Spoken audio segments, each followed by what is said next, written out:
Bible धर्मशास्त्र में लूका रचित सुसमाचार उसके 12वें अध्याय के 35 पद में प्रभु यीशु इस प्रकार से कह रहे हैं, तुम्हारी कमरें बंदी रहें और तुम्हारे दिए जलते रहें। चिरागों को रोशन करो, प्रेम के गीते गाओ। चिरागों को रोशन करो, प्रेम के गीत गाओ।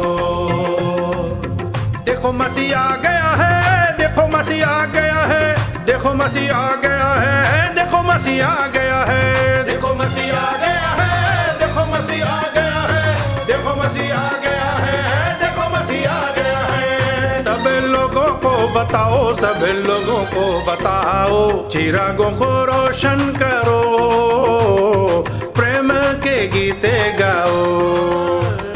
चिरागों को रोशन करो, प्रेम के गीत गाओ। देखो मसीह आ गया है, देखो मसीह आ गया है, देखो मसीह आ गया है, देखो मसीह आ गया है, देखो मसीह आ गया है, देखो मसीह आ गया है, देखो मसीह आ गया है, देखो मसीह आ गया है। सब लोगों को बताओ, सब लोगों को बताओ, चिरागों को रोशन करो, प्रेम के गीते गाओ।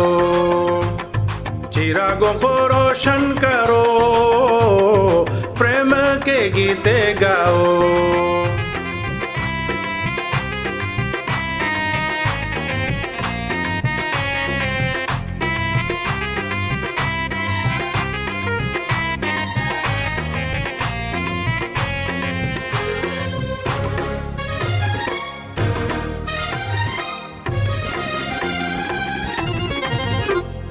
लूका रचित सुसमाचार उसका 1 अध्याय के 33 पद में लिखा है कि वो राजाओं का राजा है, वो सदा राज करेगा और उसके राज का अंत कभी ना होगा।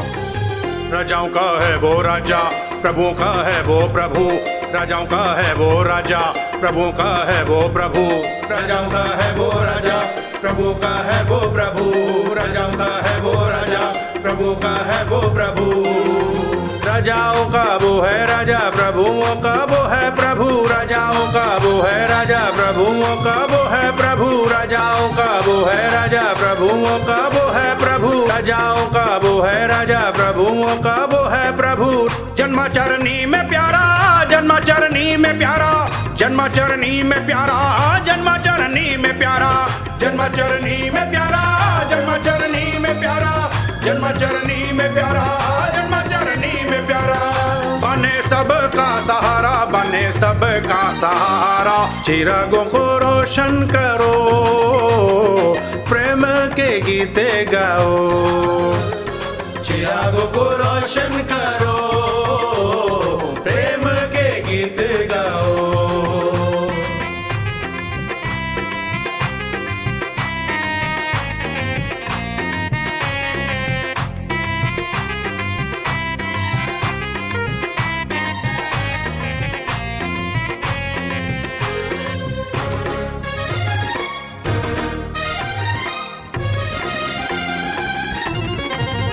यूहन्ना उसका 8 अध्याय के 12 पद में लिखा है, यीशु ने कहा, जगत की ज्योति मैं हूँ और जो कोई मेरे पीछे होलेगा वो अंधकार में ना चलेगा परंतु जीवन की ज्योति पाएगा। जका उजियाला वो है, दिल का नूर वो है, जका उजियाला वो है, दिल का नूर वो है, जका उजियाला वो है, दिल का नूर वो है, जका उजियाला वो है, दिल का नूर वो है। जका उजियाला वो है, मेरे दिल का नूर वो है, जका उजियाला वो है, मेरे दिल का नूर वो है, जका उजियाला वो है, मेरे दिल का नूर वो है, जका उजियाला वो है, मेरे दिल का नूर वो है। चमक जला दिया है, हमें चमका दिया है, हमें चमका दिया है, शमा जला दिया है, शमा जला दिया है, हमें चमका दिया है, हमें चमका दिया है, शमा जला दिया है। बने सबे का मसीहा, बने सबे का मसीहा, चिरागों को रोशन करो, प्रेम के गीते गाओ। चिरागों को रोशन करो, प्रेम के गीत गाओ।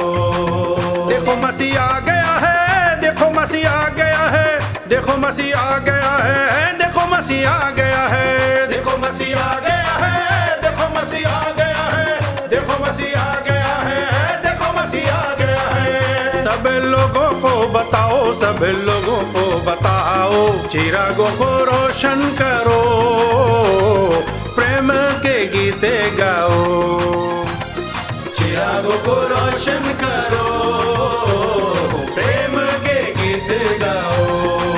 देखो मसीह आ गया है, देखो मसीह आ गया है, देखो मसीह आ गया है, देखो मसीह आ गया है, देखो मसीह आ गया है, देखो मसीह आ गया है, देखो मसीह आ गया है, देखो मसीह आ गया है। चिरागों को रोशन करो, प्रेम के गीते गाओ।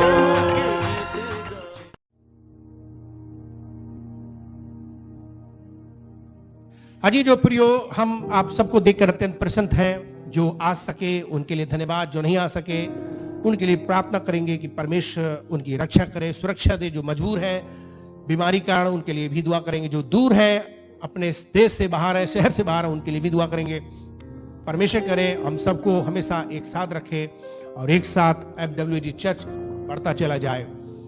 परमेश्वर ने हमें जोड़ा है और जब वो जोड़ता है, बाइबल कहती है कि कोई उसे अलग ना करे। याद रखो, दुश्मन शैतान हमेशा हमको अलग करना चाहता है हमारे परिवार से, एक दूसरों से, कलीसिया से, चर्च से। ये उसकी शुरुआत से ही चाल रही है और वो शैतान डायरेक्ट काले कपड़े पहने, सींग लगाए हुए, दांत बड़े बड़े करके नहीं आएगा। याद रखो, वो हम में से ही किसी को फंसाएगा, हम में से ही किसी को फुसफुसाएगा। जैसे हब्बा को फुसफुसाया, वो सांप का रूप ले सकता है, वो इंसान का भी रूप ले सकता है, वो किसी का भी रूप लेकर के हमारे कानों में फुस फुस फुस फुस फुस कर सकता है। लिहाजा हमने हमेशा अपने कान फुस फुस फुस फुस करने को दिए हैं, लेकिन आज अपने वचन, अपने कान वचन की ओर दीजिए। होने पाए कि आप परमेश्वर का वचन सुनिए। अगर आप शैतान की बात सुनेंगे तो फुस फुस फुस फुस, और वो आपको टाइ टाइ फिस फिस फिस फिस कर देगा। हमेशा परमेश्वर का वचन सुने, क्योंकि वो आपको वास्तव में भ्रमित जिंदगी से निकाल करके एक सच्ची जिंदगी आपको देगा। इसलिए बाइबल कहती है, बुद्धिमान वो मनुष्य जो परमेश्वर का वचन सुनता है और वो एक घर अपना चट्टान पर बनाएगा, आंधी तूफानों के दरमियान में वो कभी गिरेगा नहीं। पर मूर्ख अपना घर बालू पे बनाता है, जो सुनता नहीं है परमेश्वर का वचन, शक पे चलता है, शक पे। दुनिया में बहुत लोगों ने अपना घर शक के उस पे बनाया है, नींव पर, और वो घर गिर गया। शक शैतान की तरफ से आता है, याद रखना। वरना ये भला चंगा पास्टर भी आपको एक पापी नजर आएगा अगर शक आपके दिमाग में है। अजी जो अपने जीवन को हमेशा झांकना, तब दूसरों पर उंगलियां उठाना। कहा गया कि दूसरों की उनकी आंख में ना तिनका दिखाइए, लठा पड़ा है आपके, पहले इसी को निकालिए। ये कैसे होगा जब उजाला है? उस उजाले की जरूरत है, उस रोशनी की जरूरत है जो हमें दिखता नहीं है। एक बार की बात है, एक छोटा सा शहर था, एक आदमी अकेला रहता था जो देख नहीं सकता था, वो अंधा था। फिर भी वो जब भी वो रात में बाहर जाता था, वो अपने साथ एक जलता हुआ दिया लेके जाता था।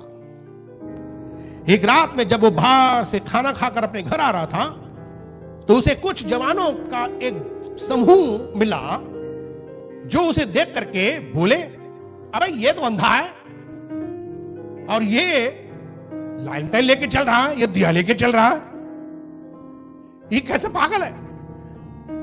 उसके ऊपर लोग मजाक उड़ाने लगे, उस पर कमेंट्स करने लगे। उनमें से एक ने उससे पूछा, अरे यार ये बता, आप तो अंधे हो और कुछ आपको दिख भी नहीं सकता, फिर आप दीपक लेकर क्यों चल रहे हो? अंधे ने उत्तर दिया, हाँ दुर्भाग्य से मैं अंधा हूं, और मुझे कुछ भी दिखाई नहीं देता, लेकिन एक जलता हुआ दिया जो मैं ले जा रहा हूं वो आप जैसे अंधों के लिए है, जो मुझे देखेंगे नहीं और ठोकर मार देंगे, मेरी मुझे गिरा देंगे, क्योंकि तुम मुझे नहीं देख पाते।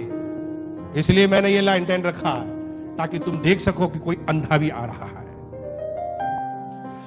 मेरे मित्रों, इस उजाले का कितना बड़ा महत्व है। हम तो ये हमेशा सोचते हैं कि उजाला शायद खुली आंखों और देखने वालों के लिए है, पर बाइबल कहती है जो लोग अंधियारे में चल रहे थे, जो अंधकार में चल रहे थे, उन पर ज्योति चमकी। हम लोगों के लिए, पूरी दुनिया के लिए एक उजाले की जरूरत पड़ गई और उसने हमारी आंखें खोल दी और हमें पता चल गया। लिहाजा परमेश्वर के वचन के अनुसार कुछ चीजों पर आज हम चर्चा करेंगे कि परमेश्वर ने मुझे और आपको अंधकार में से छुड़ाया है। पहला पत्रस उसका 2 अध्याय के 9 पद में जब आप पढ़ते हो, अगर कोई वचन दिखाना चाहता है तो दिखाएगा, नहीं दिखाएगा तो मैं पढ़ूंगा। पहला पत्रस का 2 अध्याय के 9 पद में लिखा है कि पर तुम चुना हुआ एक वंश हो। बोलो जोर से मेरे साथ, चुना हुआ वंश। राजपदधारी याजकों का समाज हो और पवित्र लोग, परमेश्वर की निज प्रजा हो या नहीं? कितने लोग हैं? अभी आधे लोगों को शक है। होना भी चाहिए, सच तो यही है ना। जब हमारा उद्धार नहीं हुआ, जब हमारे पाप क्षमा नहीं हुए, जब हमने बपतिस्मा नहीं लिया, जब हम यीशु को पीछे सच सच चल नहीं रहे, अभी डुप्लीकेट दुरंगी जिंदगी जी रहे हैं, अंदर यीशु की जय, बाहर किसी और की जय, वो जानते हो आप, पता नहीं कौन है। तो बाइबल कहती है कि तुम एक चुना हुआ वंश हो। बोलो, चुना हुआ वंश।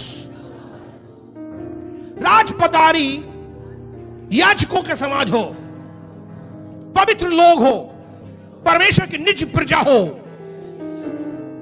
फिर लिखा इसलिए कि जिसने तुमको अंधकार में से निकाला है। कहां से निकाला? बोलो जोर से, कहां से निकाला? फिर क्या करो?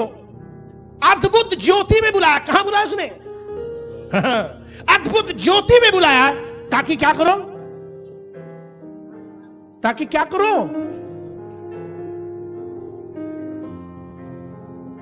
उसे बुझा दो, सो जाओ। लिखा हुआ है कि उस ज्योति के गुणों को क्या करो?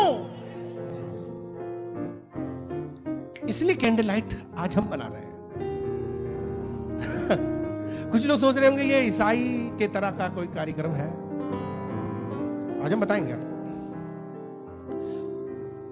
हम लोग अच्छे तरीके से इस बात को जाने कि मुझे और आपको परमेश्वर ने जगत की ज्योति ही बनाया है। ये बात आपको मालूम है। मैं इस पथ पर आऊंगा दोबारा, लेकिन सबसे पहले मैं आपको एक बात बताऊंगा कि सचमुच में ये ज्योति कितनी महत्वपूर्ण है।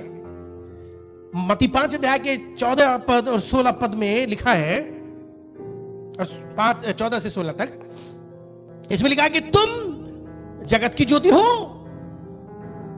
जो नगर पहाड़ पर बसा हुआ है वो छिपेगा नहीं। तो भैया, जब पहाड़ पे कोई घर बना होता है वो छिपता है।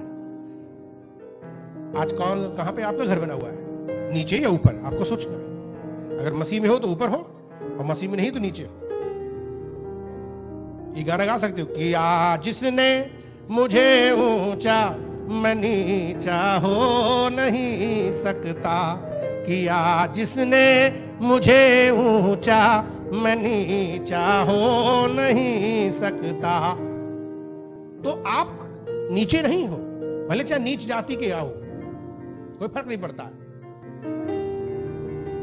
बाइबल कहती है परमेश्वर ने तुम्हें नीचे से चुना है, छोटे से चुना है, और तुमको उठा के क्या कर दिया उसने? हाथ उठा के बोलो ऊपर। ऊपर किया मुझे, ऊपर हूं मैं। बोलो ऊपर हूं मैं, ऊंचा हूं मैं, मुझे ऊंचा किया है। मैंने अपना घर पहाड़ पर बनाया है, चट्टान पर बनाया है, मसीह पर बनाया है। मसीह सबसे ऊंचा है, चट्टान सबसे ऊपर है, उस पर मेरा घर बना हुआ है। मैं ऊपर हूं, इसलिए मैं ज्योति हूं। मैं भी चमकूंगा, मैं भी चमकूंगी। बोलो, मैं भी चमकूंगी।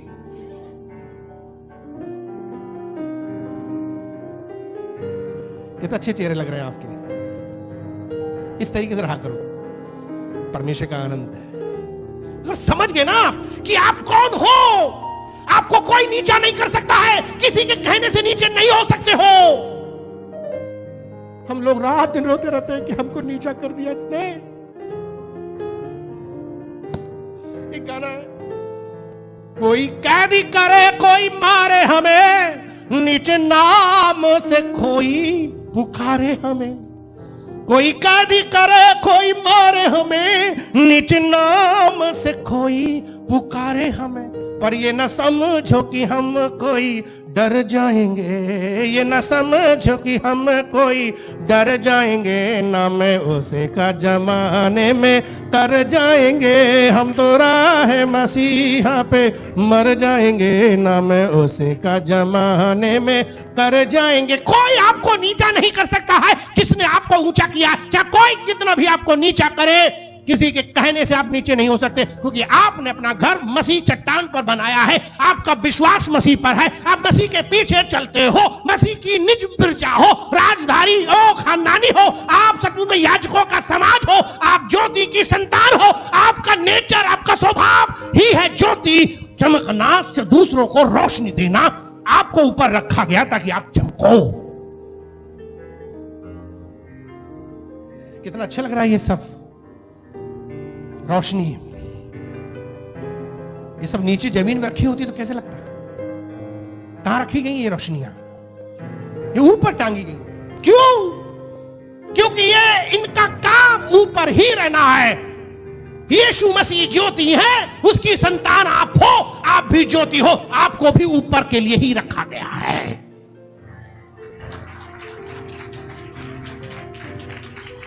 किसी के कहने से आप नीचे नहीं हो, किसी के कहने से भी नीचे नहीं हो। चाहे कोई भी आपको नीचा करे, नीचा समझे, किसी के कहने से फर्क नहीं पड़ता, क्योंकि आप मसीह की संतान हो। पर आपकी प्रॉब्लम क्या? आपकी बैटरी जो है चली जाती है, टाटा फेस हो जाती है।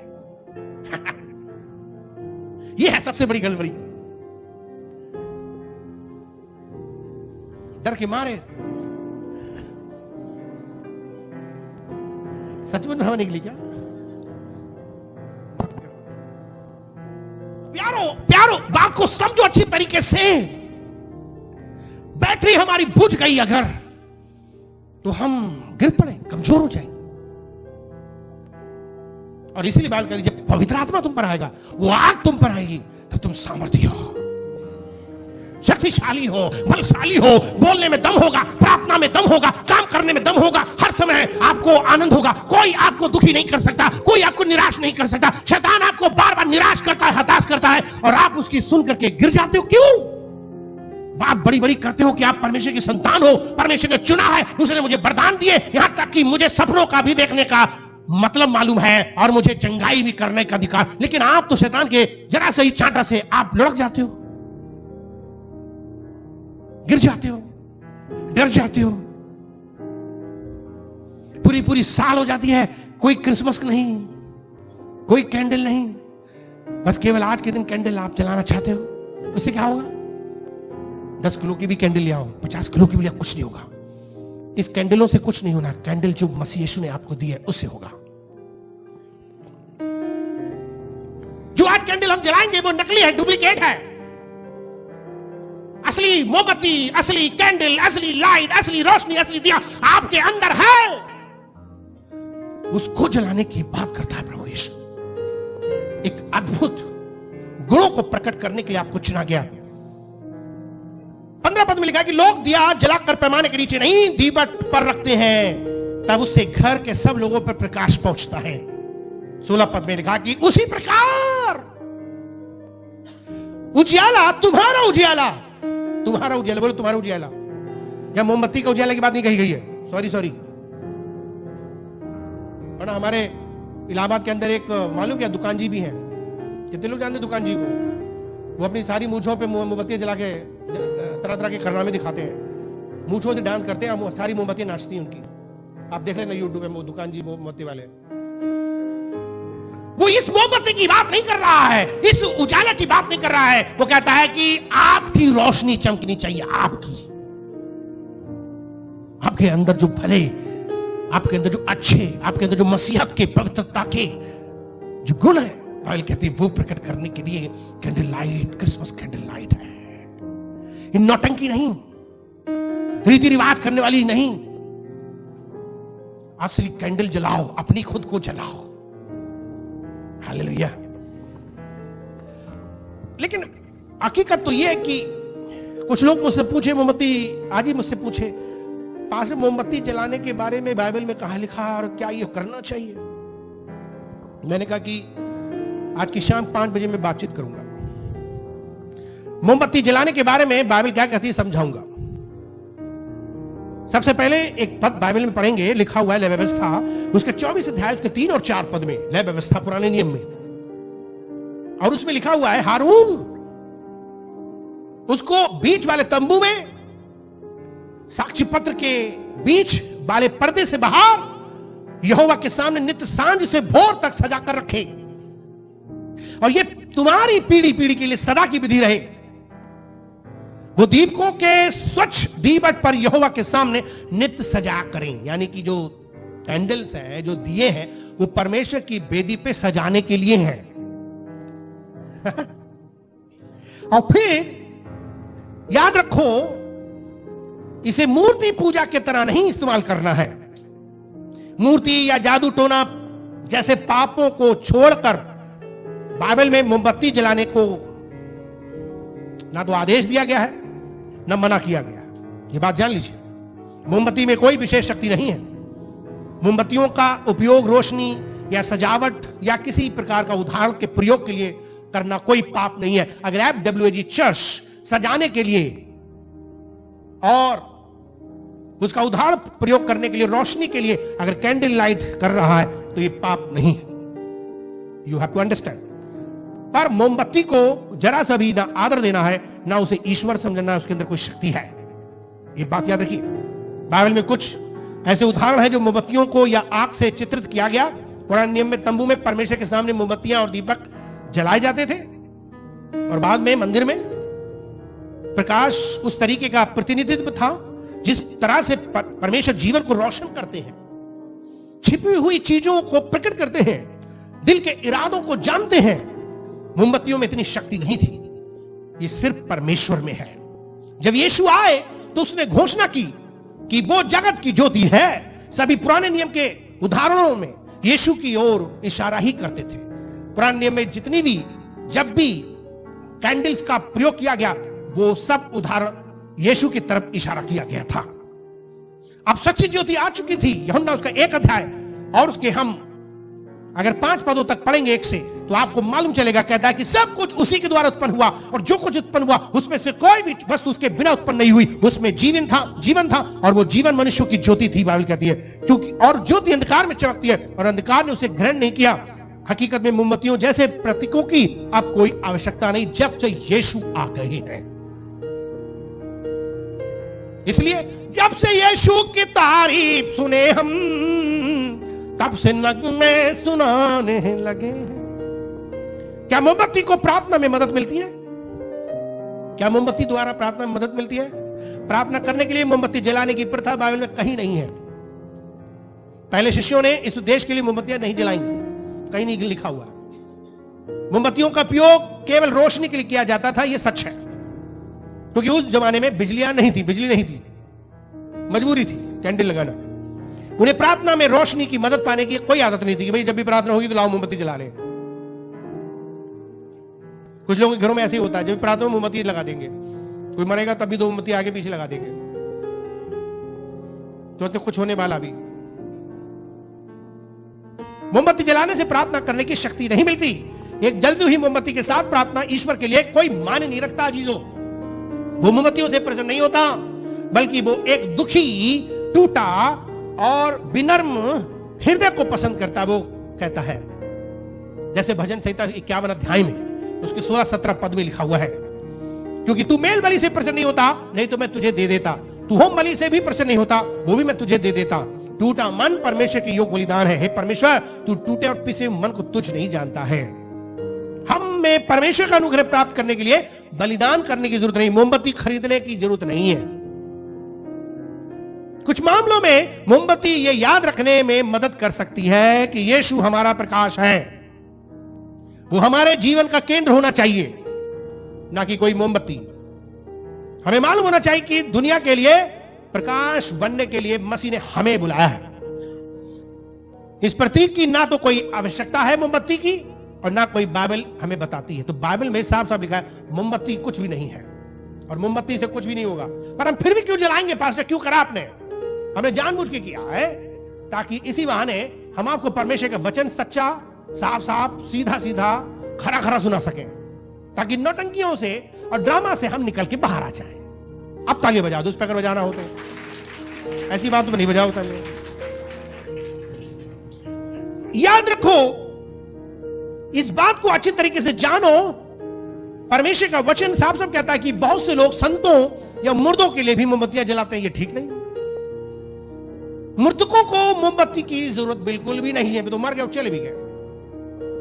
उनके भाग पर जो पहले से मोहर लग गई है भैया, आप मोमबत्तियां जला जला करके आप उनके तकदीर को बदल नहीं सकते।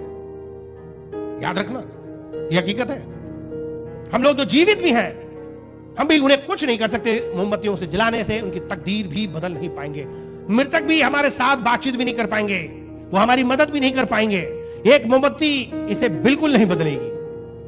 मृतकों के लिए मोमबत्ती जलाना बाइबल में कभी भी नहीं कहा गया। संत भी हमारी मदद नहीं करेंगे, बड़े बड़े महान संत होते हैं, और ना ही उनकी दुआओं से जब भी मोमबत्ती के सामने करेंगे कुछ फर्क पड़ेगा। मोमबत्तियों के जलाने से दुआएं, आशीर्वाद खरीदे नहीं जा सकते हैं। हमारे पास परमेश्वर के साथ केवल एक ही मध्यस्थ, एक ही मध्य है, एक ही रास्ता है, एक ही विषमयी है, जिसके नाम से हमारी प्रार्थना सुनी जाएंगी, और वो कोई और नहीं, जगत की ज्योति यीशु मसीह है। हमें और किसी की भी आवश्यकता नहीं है। जैसे कि पहला तीमुथियुस का 2 अध्याय और उसके 5 पद को पढ़े, भाई राज बहादुर पढ़ेंगे। पहला तीमुथियुस का 2 अध्याय और उसके 5 पद में बाइबल क्या कहती है? वो सचमुच में हमें ये बताने की कोशिश कर रहे हैं कि हम, हमारे बीच में एक ही विषमयी है, अर्थात यीशु मसीह। Only Jesus is the light of the world. अगर हमें अपनी दुआओं में जाना है, प्रार्थना करना है, तो हमें संतों या मृतकों से मदद मांगने के लिए मोमबत्ती जलाना ईश्वर के सामने इस बात को दिखाता है कि हम परमेश्वर पर विश्वास नहीं करते हैं। हमारा विश्वास यीशु मसीह पर नहीं है। हमारे अंदर कमी है, हमारे विश्वास में। हमारे अंदर परमेश्वर के प्रति प्यार में कमी है, विश्वास में कमी है। कई मामलों में मोमबत्ती जलाना भी मूर्ति पूजा बन जाता है, क्योंकि संत या मोमबत्ती भी वो महिमा प्राप्त कर लेते हैं जिसकी केवल परमेश्वर ही हकदार है। लिहाजा क्रिसमस ट्री की रोशनी भी बहुत ही अद्भुत है, लेकिन इसमें कुछ भी नहीं है, इसके पास कुछ भी शक्ति नहीं। पर हां, एक चीज है, उस परमेश्वर की महिमा के लिए हमने ये रोशनी जलाई है। उस परमेश्वर की महिमा के लिए स्टार्स या ये कुछ और स्पेशल स्टार आ गए गोल वाले, ये है। और हो सकता है हम और प्रकार की ये हाँ यह स्टार है, ये जला सकते हैं। कैंडल भी जला सकते हैं, सिर्फ परमेश्वर की महिमा के लिए। जब हम कैंडल जलाएंगे तो हम एक इस प्रकार का वचन और वायदा करेंगे कि प्रभु जिस तरीके से ये दिया जल रहा है, उसी तरीके से तू मुझे भी जला दे। That's all। और फिर हकीकत में हम इस दुनिया में जाकर के दूसरों को यीशु का प्रचार करने के लिए चाहते हैं। मोमबत्ती जलाने का कार्य अपने आप में पाप नहीं है। मोमबत्ती की गंध या रोशनी को पसंद करने में, जलाने में कोई भी गलत नहीं है। कुछ मोमबत्तियां खुशबूदार मोमबत्तियां होती हैं। अक्सर बाहर देशों में मोमबत्तियां आपको खुशबूदार मोमबत्तियां मिलेंगी, बड़ी महंगी होती हैं, 1000 रुपए की भी, 10,000 रुपए की। घर में जैसे आप परफ्यूम लगाते हो, उसी तरीके की मोमबत्तियां होती हैं। कुछ मोमबत्तियां वास्तव में खुशबू देने के लिए, कुछ मोमबत्तियां वास्तव में आपको आपके शरीर में चंगाइयां देने के लिए भी हैं। ऐसी ऐसी हैं, दवाइयां पड़ी होती हैं जो बाहर से कोई गंदगी बदबू आ रही वो खत्म करती हैं, वातावरण अच्छा बनाती हैं और कीटाणुओं को भी मारती हैं। ऐसी ऐसी भी हैं मोमबत्तियां। अगर आप उन सब उद्देश्य के लिए अपने घर में मोमबत्तियां जलाते हो तो कुछ भी गलत नहीं है। विश्वासी यदि चाहे तो मोमबत्ती जलाने के लिए स्वतंत्र है। लिखा तेरा जो विश्वास हो उसे परमेश्वर के सामने अपने ही मन में रख। धन है वो जो उस बात में जिससे वो ठीक समझता है अपने आप को दोषी नहीं ठहराता। इसलिए बाइबल में एक बड़ी खास बात क्या लिखी हुई है, पहला कुरिन्थियों का 30 अध्याय उसका 31 पद, पहला कुरिन्थियों का 30 अध्याय उसके 31 पद में लिखा है, तुम चाहो खाओ और चाहे पियो और चाहे जो कुछ करो सब परमेश्वर की महिमा के लिए करो। तो अगर मैं मोमबत्ती जला रहा हूं इस बात से कि मेरे परमेश्वर की महिमा मिलेगी, अगर मैं स्टार बड़ा चमकाता हूं, दरवाजे पे लगाता हूं और लोग जानेंगे कि ये क्रिश्चियंस हैं, ये मसीह हैं और क्रिसमस के उपलक्ष्य पे मसीह यीशु के जन्मदिन पे कुछ कर रहे हैं, तो शायद ये उसकी महिमा हो रही है। अच्छा है, आप दियों को जला सकते हो, झालरों को जला सकते हो, लाइट्स को लगा करके खूब कर सकते हो। इस बात को दिखाएगा कि हां इससे मेरे परमेश्वर की महिमा हो रही है। पर ना भूल जाए सिर्फ ये रीति रिवाज परंपरा तक ही ना हो, बल्कि हकीकत में परमेश्वर इससे भी ज्यादा ये चाहते हैं कि मेरी रोशनी दुनिया में ज्यादा चमके। मेरे अंदर जो मसीह जीवन है, मेरे अंदर जो मसीहत है, मेरे अंदर जो पवित्रता है, मेरे जो अंदर जो सचमुच में सच्चाई है, वो लोगों को पता ज्यादा चले, बजाय कि मोमबत्तियां और तरह तरह की लाइट्स जलाएं। मैं ये नहीं कह रहा हूं बिल्कुल मत जलाना, बंद कर दो आज से, ऐसा कुछ नहीं है। मैं भी जला रहा हूं, जलाते रहेंगे जब तक जिंदा रहेंगे। बड़ा शौक है प्रभु यीशु के नाम से मोमबत्तियां जलाना, सितारे जलाना, ये शौक है, अच्छा लगता है, क्योंकि वो हमारा सबसे बड़ा इंपॉर्टेंट हमारा परिवार का हिस्सा है, सदस्य है, वो मालिक है, वो बॉस है। जब हम अपने बच्चे का जन्मदिन खुशी से मना रहे हैं या किसी की शादियां कर रहे हैं और मार खर्चा करते हैं, तो क्यों ना हम यीशु मसीह के नाम से करें। इसलिए ये इस महीने में हमारे लिए बहुत अच्छे अवसर मिलेंगे जहां लोग उत्सुक होते हैं, जानना चाहते हैं मसीह यीशु को, क्रिसमस में आना चाहते हैं। हमारे पड़ोसी, हमारे मित्र, हमारे जहां पर हम काम करते हैं, हर एक व्यक्ति जानना चाहता है ये कौन है यीशु। भाई क्रिसमस में क्या होता है, भाई वो केक खा ले, कोई बात नहीं, केक भी बनाओ बढ़िया सा, सबको केक बनाना चाहिए। अगर आप दूसरों को बुलाना चाहते हो मसीह में, तो केक के बहाने बुला लो, कॉफी के बहाने बुलाओ, गुजिया पापड़ के बहाने बुलाओ, खाना के बहाने बुलाओ, कैसे भी करो। लेकिन कुछ लोग क्या कर खूब केक खिला रहे किलो के हिसाब से, लेकिन एक बार भी उन्हें सुसमाचार नहीं सुना, ना चर्च में लाए, तो वो बेकार है। आप उनको एक पीस खिलाओ तो उसको लिए कम से कम मसीह की शांति उसे दिलाओ। हालेलुया। इस बात को अच्छी तरीके से जाने, उसे उद्धार की जरूरत है। ऐसा ना हो, एक बार की बात है कि एक बार रात में बिजली नहीं थी और पप्पू भैया को सिगरेट पीने का बड़ा मन था और उसने मोमबत्ती लेकर सब जगह माचिस ढूंढी, लेकिन कहीं नहीं मिली। आखिर में उदास होकर पप्पू भैया मोमबत्ती बुझाकर सो गए। तो आप समझ सकते हो क्या हुआ उसके साथ। उसने माचिस ढूंढी, पूरी जगह मोमबत्ती जला करके ढूंढ रहा है, लेकिन नहीं मिली। अफसोस की बात है, कुछ लोगों के संग ऐसे ही हो रहा है, उनके पास उजाला है लेकिन वो फिर उस उजाले का सही प्रयोग नहीं कर रहे हैं। मुझे और आपको उजाला का सही प्रयोग करना है। बाइबल कहती है कि सचमुच में चाहे तुम खाओ पियो कुछ भी करो, मेरी इस मोमबत्ती से परमेश्वर की महिमा करो। मैं आपका समय अधिक नहीं लूंगा, एक ही बात कहना चाहता हूं, यीशु ही एकमात्र प्रकाश है, उजाला है। नंबर 2, यीशु ही हमारा एकमात्र उद्धार करता है। ओके। और नंबर 3, उसने हमारा उद्धार किया, हमें ज्योति बना, इसलिए हम इस ज्योति से दूसरों को ज्योति फैलाएं। यह है असली कैंडल लाइट सर्विस। कैंडल घर घर जलाने की बात नहीं कर रहा है, घर घर यीशु के वचन को फैलाने की बात कर रहा है। बाइबल कहती है जाओ सारे जगत में जाकर सुसमाचार प्रचार करो और लोगों को बताओ कि यीशु ही प्रभु है। देखो आज दाऊद के नगर में तुम्हारे लिए आज उद्धारकर्ता का जन्म। ढिंडोरा पीटने गए थे स्वर्गदूत, चरवाहे, मजूसी, आपने सुना होगा बाइबल में। ये सब क्यों किए? मोमबत्तियों की चर्चा नहीं, बल्कि ज्योति की चर्चा करने, और वो यीशु है। आज वो आपसे उम्मीद यही करता है कि आप भी उस उजाले को फैलाओ। कितने लोग इस चीज को समझ रहे हैं? आओ, याद रखो, अगर आप ऐसा करोगे तो आप क्रिसमस की ही नहीं बल्कि दूसरे क्रिसमस की, जो यीशु मसीह बादलों में आने वाला है, उसके लिए क्रिसमस मनाओगे। हालेलुया। हम क्रिसमस वो नहीं बना रहे हैं, अब हम वो क्रिसमस बना रहे हैं जो सेकंड कमिंग वाला है। हालेलुया।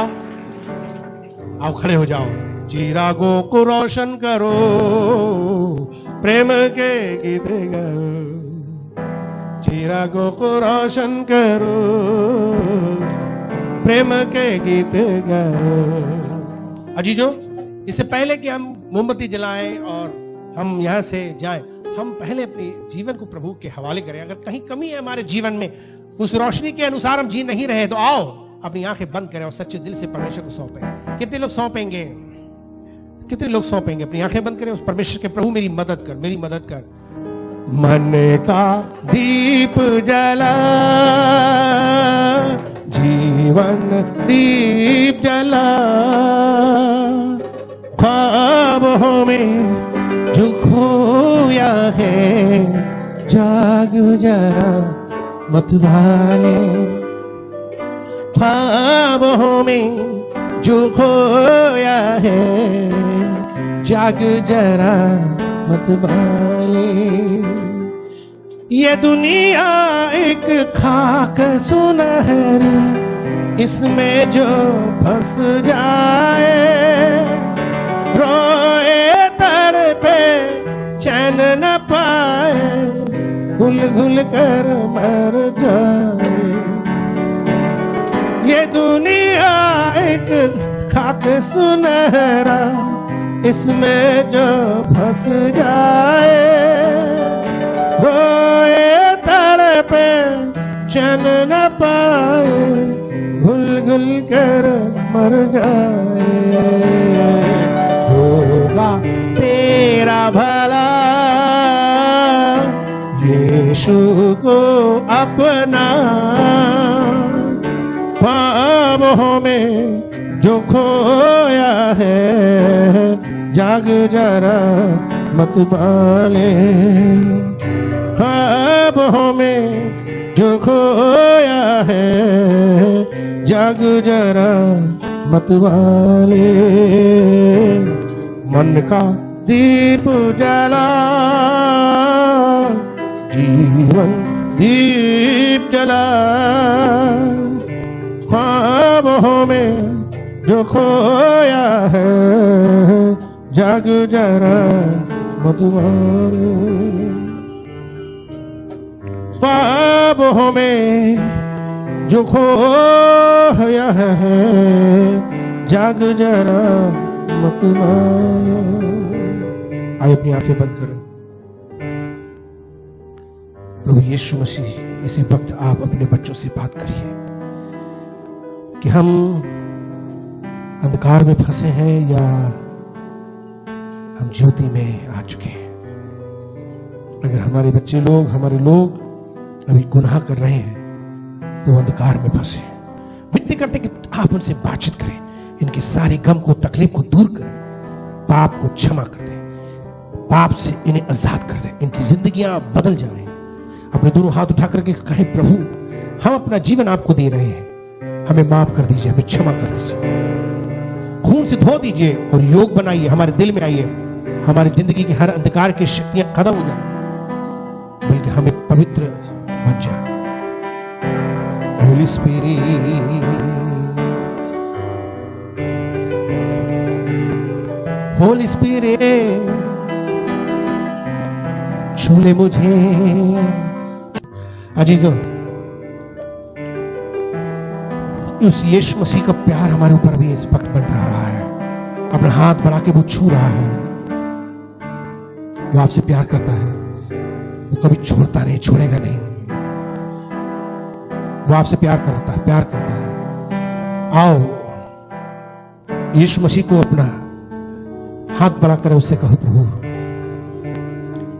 कि वो आपको बचाए, आपको छुड़ाए। Thank you Jesus. Holy spirit,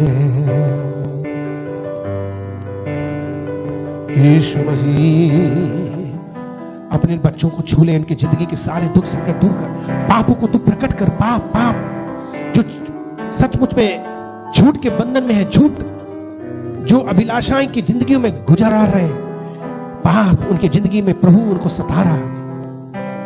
झूठ का जीवन, शक का जीवन, गाली का जीवन, झगड़े का जीवन, नशा पति का जीवन, वो प्रभु इन सब पापों से जो अंधकार के काम है, नशा, लड़ाई झगड़ा, जलन, ईर्ष्या, कपट, ये सब हो जाए हमारी कलीसिया के प्रत्येक विश्वासियों के जीवन से, और तेरे अच्छे गुण, पवित्र गुण आने पाए एक एक के जीवन में। ये दुआ करते हैं प्रभु यीशु मसीह। होली स्पिरिट, स्वर्गीय परमेश्वर एक एक को छू ले और इनकी जिंदगियों की सारी कमजोरी निबलताओं को दूर कर, पवित्र कर, अपने खून से धो, योग बना। और आज जब वो अपनी जिंदगी में फैसले लेते, इस मोमबत्ती को लेने आते हैं, सचमुच में तूने बड़ी आशीष देना और होने पाए कि वे अपनी जिंदगी का फैसला ले, और उस बहुमूल्य दान के लिए जो देने आते हैं, हमारी प्रार्थना है कि तूने आशीष देना। स्वर्गीय परमेश्वर तू आशीष देना सबको, जितने भी लोग इस वक्त अपने उस क्रिसमस का दान देने जा रहे हैं, तूने आशीष दे। और जब वो यहां से दान देकर उस रोशनी को लेकर के वो यहां से जाते हैं, तो हमारी विनती है कि वो पूरी दुनिया में रोशनी को फैला सके। ये हमारी प्रार्थना है। हम इस वक्त यीशु मसीह के नाम से प्रार्थना करते हैं, आमीन।